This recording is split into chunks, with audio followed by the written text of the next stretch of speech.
The night was calm in the quiet suburban neighborhood of Maryland, where rows of houses stood under a blanket of stars. Officer Daniel Hayes sat in his patrol car, sipping lukewarm coffee as he scanned the empty streets. A veteran cop with over a decade on the force, Hayes prided himself on doing his job well. But tonight, something felt off. His radio crackled to life, breaking the silence. Dispatch reported a call about a suspicious figure near an old, abandoned warehouse at the edge of town. Hayes sighed and grabbed his flashlight. He didn't expect much, probably just another false alarm, or a teenager sneaking out after curfew. Still, he couldn't ignore it. That's what being a cop meant. Showing up, no matter how small the issue seemed. As he drove toward the location, his K-9 partner, Zeus, sat alert in the passenger seat. The German Shepherd was trained for high-stress situations, loyal and fierce when needed. Hayes trusted Zeus like family. When Hayes arrived at the scene, the streetlights cast long shadows across the cracked pavement. The warehouse loomed ahead, its broken windows staring back like hollow eyes. Scanning the area, Hayes spotted someone walking briskly along the sidewalk. The man wore civilian clothes, but carried himself with a posture that suggested authority. It was Major General Marcus Thompson, though Hayes had no way of knowing this yet. Unbeknownst to anyone, the general had recently returned from overseas duty and was trying to adjust to civilian life. His nightly walks helped him process the weight of his responsibilities and the lingering ringing in his ears from years spent near explosions. Hayes pulled his car closer and stepped out, his hand instinctively resting on his holster. "Sir," he called out, his voice firm. "Stop right there. Identify yourself." But Thompson didn't stop. Years of combat had left him partially deaf, and the distant tone of Hayes' command barely registered. Instead, he continued walking, lost in thought. Seeing the lack of response, Hayes grew tense. This wasn't normal behavior. Was the man ignoring him? Or worse, was he armed? Hayes decided not to take chances. "Zeus, go," he ordered, releasing the dog. Zeus bolted forward, his powerful legs eating up the distance between them. By the time Hayes realized his mistake, it was too late. The dog lunged at Thompson, knocking him to the ground. Panic surged through Hayes as he rushed over, shouting for Zeus to stand down. But the damage was done. Thompson lay motionless, blood pooling beneath him. Hayes knelt beside him, calling for backup and medical assistance. His mind raced. Who was this man? What had just happened? Within minutes, sirens filled the air, and paramedics arrived, working desperately to save Thompson's life. But their efforts were futile. The man died before reaching the hospital. Word of the incident spread quickly. Neighbors gathered outside, whispering nervously. No one recognized the victim, but they all knew the implications of what had occurred. Social media erupted overnight, painting Hayes as either a reckless enforcer or a tragic pawn in a flawed system. Little did anyone know, the man who lost his life that night wasn't just any civilian. He was Major General Marcus Thompson, a hero whose name would soon echo across headlines nationwide.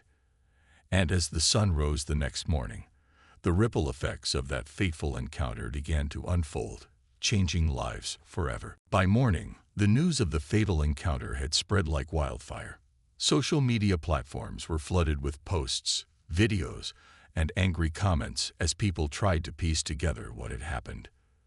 The name Marcus Thompson began trending online, accompanied by photos of a decorated soldier in uniform, medals gleaming on his chest. It didn't take long for the public to realize that the man killed wasn't just any civilian. He was Major General Marcus Thompson, one of the highest-ranking black officers in the U.S. Army. The revelation sent shockwaves through the nation.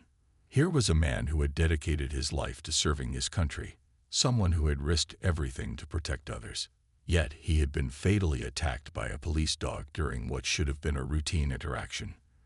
For many, it felt like more than an isolated tragedy. It symbolized something much deeper. Protesters took to the streets almost immediately, holding signs that read "Justice for Marcus" and "Enough is enough."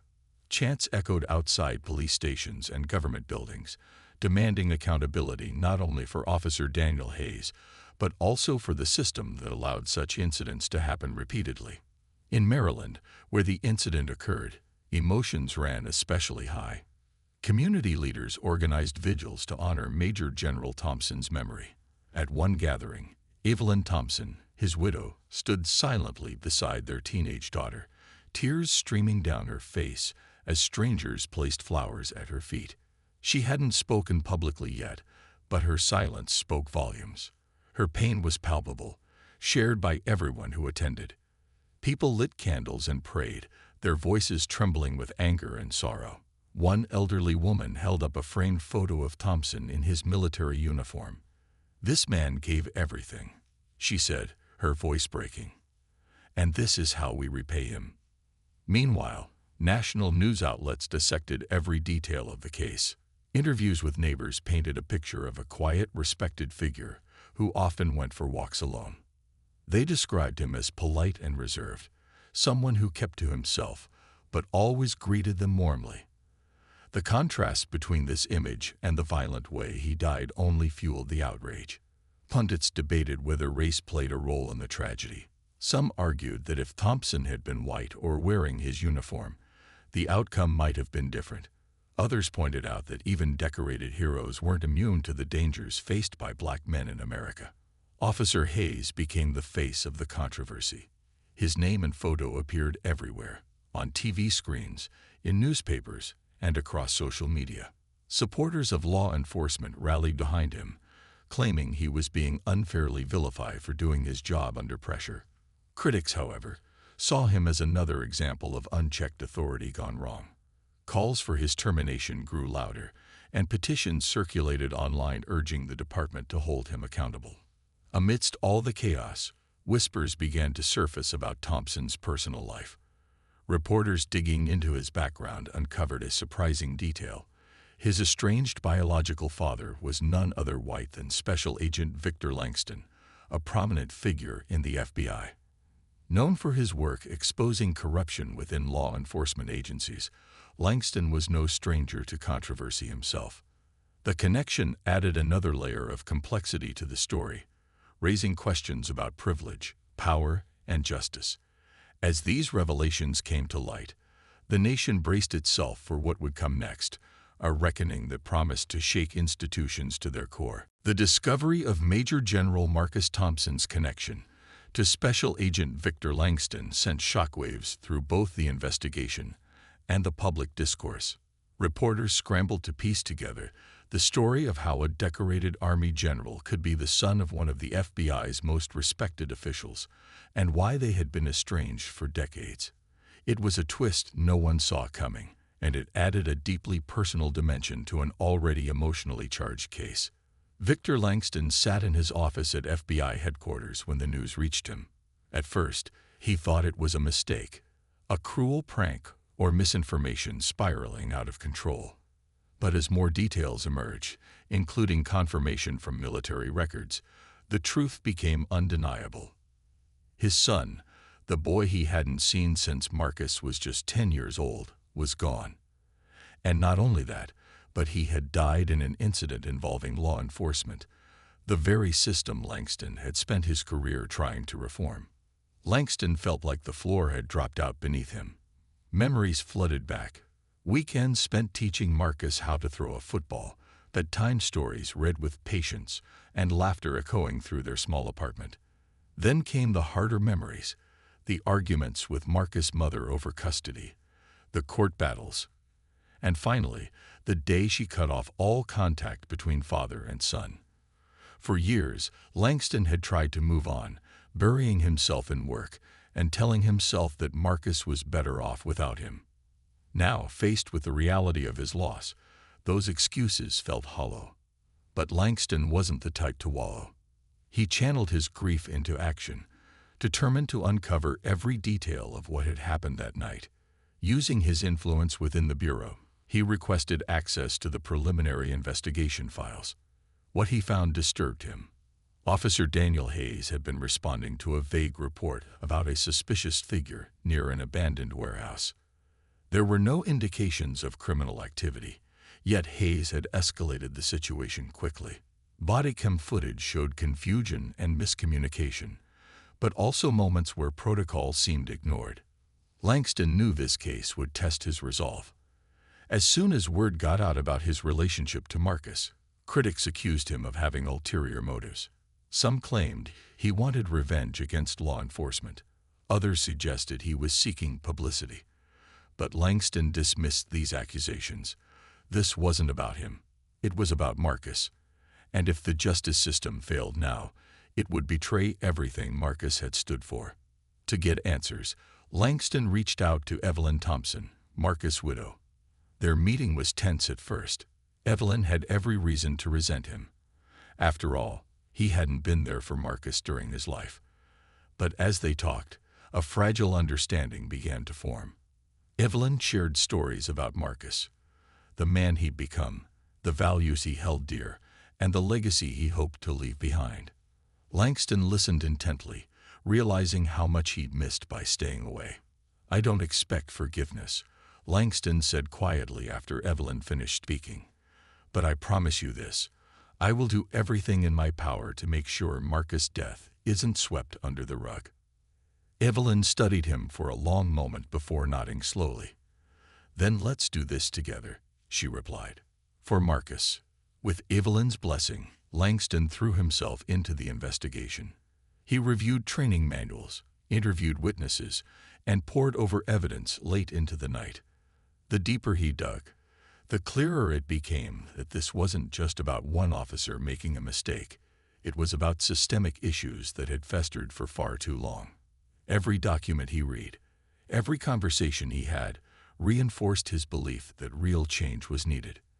And so Victor Langston prepared to step into the spotlight, not as a grieving father, but as an agent of accountability. The road ahead would be difficult, fraught with resistance and scrutiny. But for the first time in years, Langston felt purposeful. If he couldn't bring Marcus back, he could at least honor his memory by fighting for a world where such tragedies didn't happen again. As the investigation into Major General Marcus Thompson's death intensified, Special Agent Victor Langston found himself navigating a labyrinth of resistance and red tape. Despite his position within the FBI, Langston quickly realized that not everyone was eager to cooperate with him. Local law enforcement officials bristled at the idea of federal interference, viewing it as an overreach. Some even accused Langston of letting personal emotions cloud his judgment. But Langston wasn't deterred. He knew the stakes were too high to back down. Langston began by reviewing every piece of evidence meticulously. He started with Officer Daniel Hayes' bodycam footage, watching it frame by frame. The video painted a troubling picture. Hayes had approached Marcus with commands shouted from a distance, but there was no clear indication that Marcus posed any immediate threat. Instead, the footage showed confusion and miscommunication. When Zeus, the K-9, lunged at Marcus, the situation spiraled out of control in seconds. What struck Langston most was how quickly escalation occurred, almost as if Hayes hadn't given Marcus enough time to respond. Next, Langston turned his attention to the K-9 unit itself. He requested training records for Zeus, hoping to understand the dog's behavior. What he discovered shocked him. According to the documents, Zeus had been conditioned to respond aggressively rather than defensively, a violation of standard police K-9 protocols. This revelation raised serious questions about whether proper oversight existed within the department. Langston pressed further, interviewing handlers and trainers who worked with Zeus. One handler reluctantly admitted that corners had been cut during training to speed up certification. "We were understaffed," the handler confessed. "Nobody thought it would lead to something like this." Word of these findings leaked to the press, sparking outrage across the country. Critics pointed to the improper training as yet another example of systemic negligence within law enforcement. Protesters demanded answers, while advocacy groups called for stricter regulations on police K-9 units. Meanwhile, Hayes' defense team scrambled to mitigate the damage. They argued that their client had acted under stress and claimed the dog's actions were beyond his control. But Langston wasn't convinced. To him, Hayes bore responsibility for failing to follow protocol and releasing Zeus prematurely. The tension escalated when Langston decided to visit the scene of the incident himself. Walking along the deserted street where Marcus had taken his final steps, Langston tried to imagine what had happened that night. The dim lighting made it hard to see clearly, and the area lacked adequate signage or security cameras. It became evident that environmental factors had contributed to the tragedy. Yet none of these issues excused the lack of caution shown by Hayes. Langston also met with neighbors who had reported seeing Marcus earlier that evening. Their accounts revealed inconsistencies. Some described him as walking calmly, while others said he seemed distracted. None mentioned anything suspicious, reinforcing the notion that Marcus had simply been minding his own business. These testimonies only deepened Langston's frustration. How could such an ordinary act, taking a walk, end in death? Back at the bureau, Langston faced mounting pressure from colleagues concerned about the political fallout. "You're stirring up trouble," one senior agent warned him. "This isn't just about your son anymore. You're challenging the entire system." But Langston refused to back down. He believed that accountability was essential, not just for Marcus, but for everyone affected by similar tragedies. As the pieces of the puzzle came together, Langston grew more determined than ever to expose the truth. Every document reviewed, every interview conducted, brought him closer to understanding the full scope of what went wrong. And though the weight of the investigation bore heavily on him, Langston drew strength from the knowledge that he was fighting for justice. For Marcus, for Evelyn, for all those who deserved better from the very institutions meant to protect them. The weight of the investigation began to take its toll on everyone involved, unraveling relationships and exposing cracks that had long been hidden beneath the surface. Officer Daniel Hayes, once a confident and disciplined member of the force, now found himself isolated and questioning everything he thought he knew about his career and himself. His wife, Claire, noticed the change immediately. The man she married seemed like a stranger, consumed by guilt and paranoia. She tried to support him, but their conversations often ended in arguments. Was it really worth it? Claire asked one evening, her voice trembling as she sat across from him at the kitchen table. "You keep saying it was an accident, but I've seen the footage, Dan. You didn't even give him a chance." Hayes buried his face in his hands, overwhelmed by her words. He wanted to defend himself, to explain how chaotic and unpredictable the moment had been. But deep down, he couldn't shake the feeling that she was right. The image of Zeus lunging at Marcus Thompson haunted him every time he closed his eyes. He replayed the scene over and over in his mind, wondering if there had been another way, any other way, to handle the situation. Yet no matter how hard he tried, he couldn't escape the reality of what he'd done. Meanwhile, within the FBI, Victor Langston faced pushback from unexpected corners. Some of his colleagues whispered behind his back, accusing him of letting personal grief cloud his judgment. Others outright challenged his methods, claiming he was overstepping boundaries by delving so deeply into local law enforcement matters. Even his supervisor called him into a meeting, urging caution. "Victor, you're stirring up trouble," the supervisor said, leaning forward with a stern expression. "This isn't just about your son anymore. People are watching. If you make mistakes, it won't just reflect on you. It'll reflect on us all." But Langston refused to step back. For him, this wasn't about politics or reputation. It was about justice for Marcus. Every sleepless night, every tear shed by Evelyn, fueled his determination. He spent hours poring over evidence, connecting dots that others overlooked. And when doubts crept in, he reminded himself why he'd joined the FBI in the first place: to fight corruption and protect those who couldn't protect themselves. Langston's efforts also brought him closer to Evelyn Thompson, Marcus' widow. Their initial meetings were tense, filled with unspoken resentment and pain. But as they worked together, a fragile alliance formed. One afternoon, sitting in Evelyn's living room surrounded by photos of Marcus, Langston spoke candidly about his regrets. "I wasn't there for him," he admitted, his voice heavy with emotion. "Not when he needed me most. But I'm here now. For you. For his memory." Evelyn studied him for a moment before nodding slowly. "I don't know if I can forgive you," she said softly. "But I believe you mean what you say. And Marcus, he would have wanted us to do this together." Her words struck a chord with Langston, reinforcing his resolve to see the case through to the end. Outside their private struggles, public opinion continued to shift. Protesters marched daily, demanding accountability not only for Hayes, but also for the systemic failures that allowed such tragedies to occur. Social media buzzed with hashtags like #JusticeForMarcus and #ReformNow, amplifying calls for change. Politicians weighed in, some offering empty promises while others genuinely advocated for reform. Meanwhile, Hayes' defense team scrambled to craft a narrative that portrayed him as a victim of circumstance, a good cop caught in a bad situation. Yet amidst the noise, Langston remained focused. He understood that true justice required more than punishing one individual. It demanded addressing the root causes of the problem. As he reviewed the final pieces of evidence, preparing to present his findings to the Department of Justice, he felt a mix of exhaustion and hope. Exhaustion because the journey had been grueling, testing him in ways he never imagined. Hope because he believed that, despite everything, real change was possible.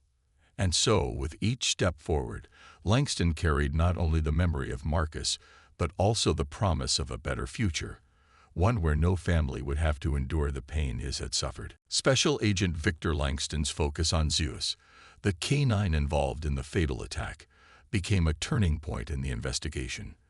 The German Shepherd had been at the center of the tragedy, and Langston was determined to uncover the truth about his training and deployment. "If we want answers," Langston told his team during one late-night briefing, "we need to look at every piece of this puzzle, including the dog." Langston requested access to all records related to Zeus's training regimen, handler evaluations, and past deployments. What he uncovered painted a troubling picture. According to internal documents, Zeus had been rushed through certification programs due to staffing shortages within the K-9 unit. Handlers were under immense pressure to meet deadlines, leading them to cut corners in conditioning the dogs for high-stress scenarios. While most police K-9s were trained to respond defensively, to subdue suspects without causing lethal harm, Zeus had been conditioned with an aggressive bias, prioritizing attack over restraint. One handler, who spoke to Langston off the record, admitted that Zeus had shown signs of unpredictability during drills. He wasn't like the others.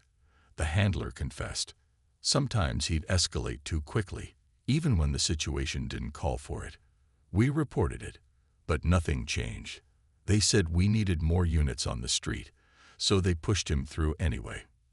This revelation shocked Langston and infuriated him. It wasn't just negligence. It was systemic failure. Officers relied on their K-9 partners to assist in dangerous situations, trusting that these animals were properly trained. But Zeus's improper conditioning had turned him into a potential weapon, one that Officer Daniel Hayes had unleashed without fully understanding the risks. Public reaction to the findings was swift and explosive. Advocacy groups seized on the information, calling for immediate reforms in how police K-9 units operated. Protesters carried signs reading "Reform or Remove," and "Justice starts with accountability." Social media lit up with debates about whether police dogs should be used at all in nonviolent encounters. Critics argued that incidents like this proved such tools were inherently flawed, while supporters claimed proper oversight could prevent future tragedies. For Hayes, the news about Zeus only deepened his despair. His defense attorneys scrambled to distance him from blame, arguing that he couldn't have known about the dog's improper training. But in private, Hayes wrestled with guilt. He replayed the night in his mind, remembering how Zeus had lunged at Marcus Thompson with terrifying speed. Had he made a mistake by releasing the dog? Could he have handled things differently?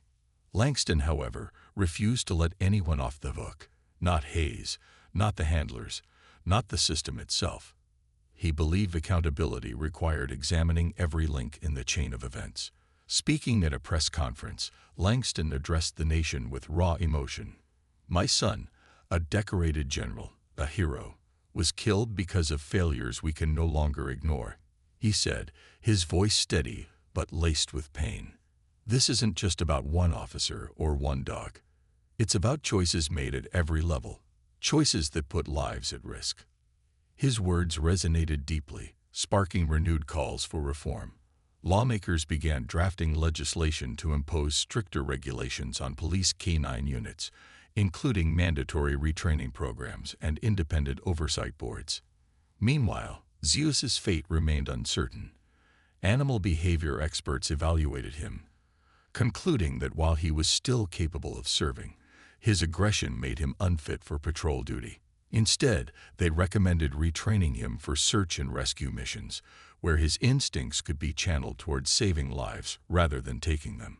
As the case moved closer to trial, Langston reflected on the broader implications of what he'd uncovered. The story of Zeus was symbolic, a reminder that systems designed to protect could sometimes cause harm instead. For Langston, the dog represented both tragedy and hope. Tragedy, because his actions had cost Marcus his life.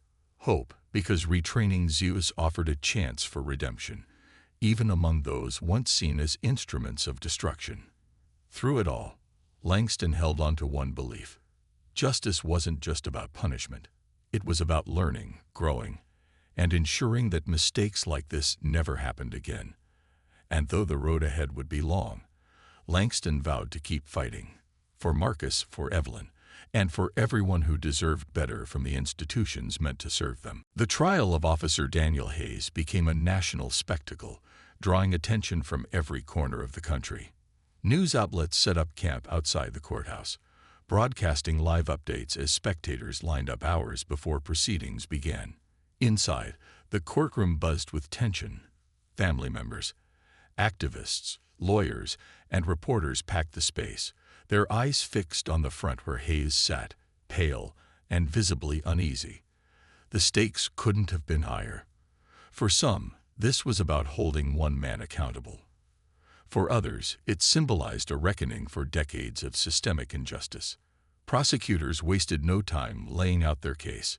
They presented evidence showing that Hayes had ignored standard protocols during his encounter with Major General Marcus Thompson.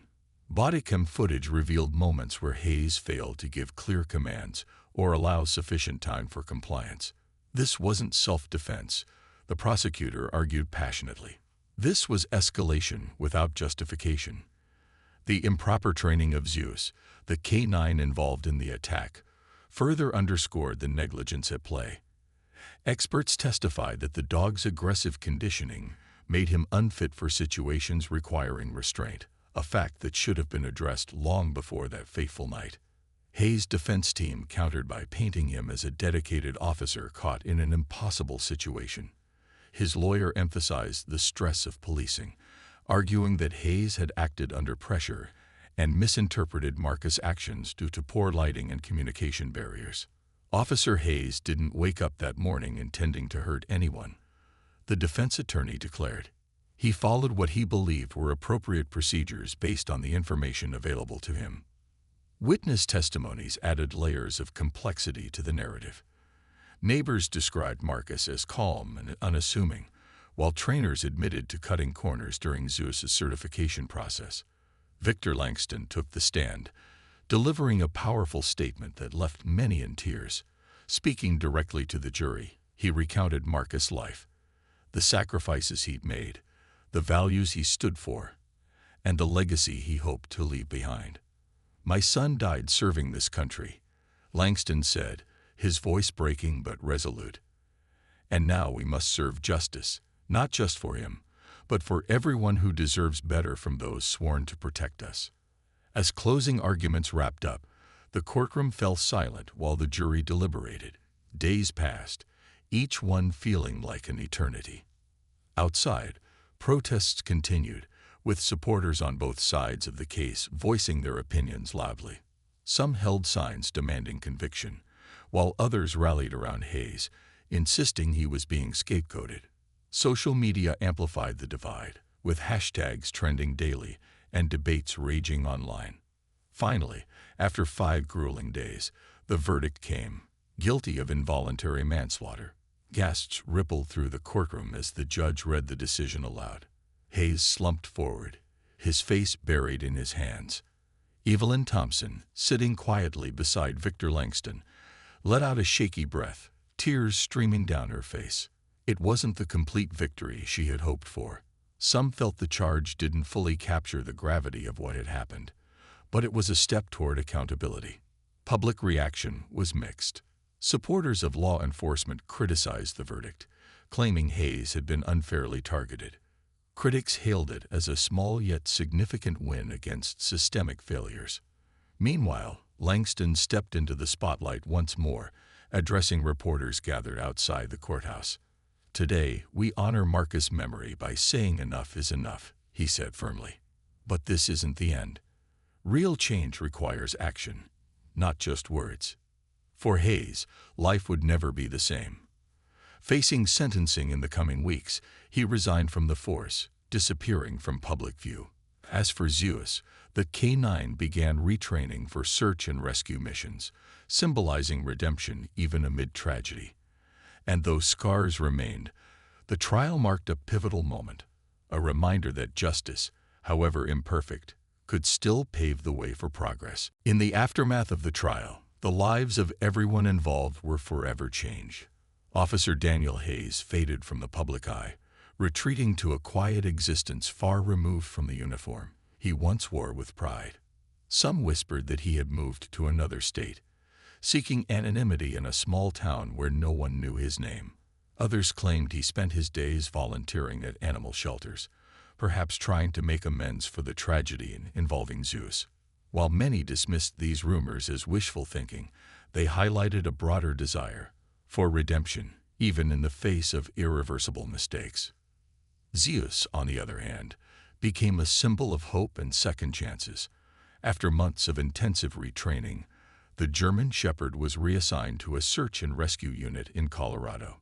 His new handlers praised his intelligence and determination, noting how his instincts now saved lives instead of endangering them.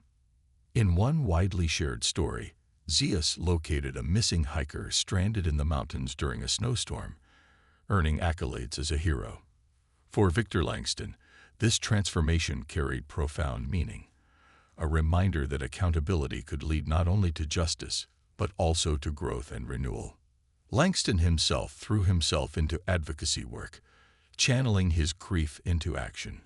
Partnering with Evelyn Thompson, Marcus' widow, he founded the Thompson-Langston Foundation, dedicated to bridging gaps between law enforcement and marginalized communities. The foundation focused on 3 key areas: reforming police training programs, providing mental health resources for officers, and fostering dialogue through community outreach events.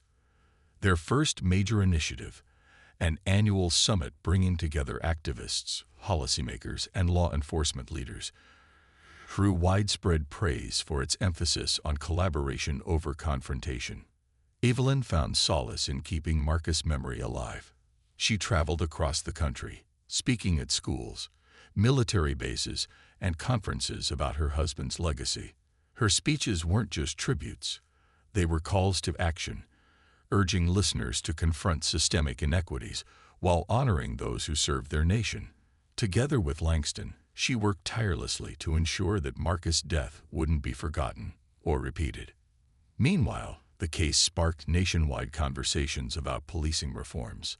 Lawmakers introduced legislation mandating stricter oversight of K-9 units, including mandatory certifications and independent review boards to investigate incidents involving police dogs. Advocacy groups credited the Thompson case with accelerating efforts to address racial disparities within law enforcement. Protests continued, but so did progress, even if incremental, as cities implemented body cameras, de-escalation training, and civilian advisory panels. For Langston, the journey wasn't without its challenges. Reconnecting with Evelyn had mended some wounds, but others remained raw. He often visited Marcus' grave, sitting quietly under the shade of an oak tree as he reflected on what might have been. "I let you down," he admitted during one visit, his voice thick with emotion. "But I promised to carry your torch, to fight for the world you deserved." As time passed, the scars began to heal, not completely, but enough to allow glimpses of light. The nation remembered Marcus Thompson not as a victim, but as a catalyst for change.